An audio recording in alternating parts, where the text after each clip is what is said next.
Hello everybody, how's everybody doing today? Today in church we talked about a story that is out of Genesis chapter 4, which we are all familiar with. And it talks about Cain basically murdering his brother Abel. And it says that God had put a mark upon Cain. Let me just read this starting with Genesis chapter 4 and verse 8. Now Cain talked with Abel his brother, and it came to pass when they were in the field that Cain rose up against Abel his brother and killed him. Then the Lord said to Cain, "Where is Abel your brother?" He said, "I do not know. Am I my brother's keeper?" And he said, "What have you done? The voice of your brother's blood cries out to me from the ground. So now you're accursed from the earth, which has opened its mouth to receive your brother's blood from your hand. When you till the ground, it shall no longer yield its strength to you. A fugitive and a vagabond you shall be on the earth." And Cain said to the Lord, "My punishment is greater than I can hear. Surely you have driven me out this day from the face of the ground. I shall be hidden from your face. I shall be a fugitive and a vagabond on the earth. And it will happen that anyone who finds me will kill me." And the Lord said to him, "Therefore, whoever kills Cain, vengeance shall be taken on him sevenfold." And the Lord set a mark on Cain, lest anyone finding him should kill him. And of course, years ago I read this scripture too, and I wondered what it was talking about. What type of mark. It was something visual that everybody could see. Something maybe like God placed a tattoo or something on him, forced something on him, some sort of deal on his skin. It had to be something they could identify.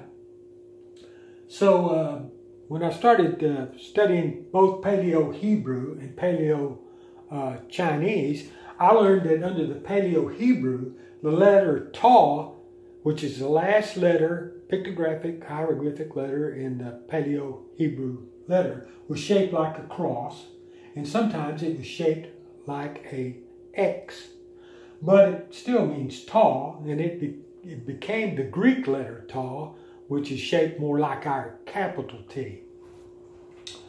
But this cross means mark, seal, sign, or covenant. Of course, it's pointing from the Old Testament towards the coming of the New Testament, which is the cross of Christ, because it also means covenant. Well, God, He made a covenant with Cain too, and put a mark on him. So this is a Chinese word or pictograph for murder right here. Now, it's pronounced Shong. I know this XI here looks funny under Chinese, but it has an SH sound. Shong. Murder. And this is a picture of the forehead of Cain, right here, the forehead of Cain, with this cross, Ta, upon it. Because there's two types, remember, the cross of Christ and this X. And of course, this is a symbol of the feet of Cain. Now, an interesting thing, in Chinese, all I have to do is erase that right there and erase this right here, and I still come up with the word Shong, but without the mark on it, it means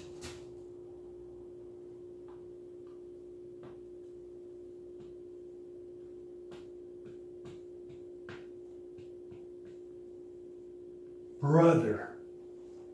And they're both pronounced Shong. You just have to see the context in which it was written. So that's an amazing evidence. There's all sorts of biblical evidences in Paleo-Hebrew and Paleo-Chinese. And that's kind of I started learning about Paleo-Hebrew in 2009. And about a year or so later, I stumbled across Paleo-Chinese. Paleo-Hebrew is the first language, in my opinion. Genesis 11:1 the earth was of one language. And then after the Tower of Babel, there were many written languages, and Paleo-Chinese goes back to 2500 BC by scholars' most estimate. And of course, I believe, like I said, that Paleo-Hebrew goes back to the very beginning. Okay, so if you've ever had this question come up in class, it came up in class today, and I didn't know it either up until some years ago, but it's a very interesting concept. Thanks.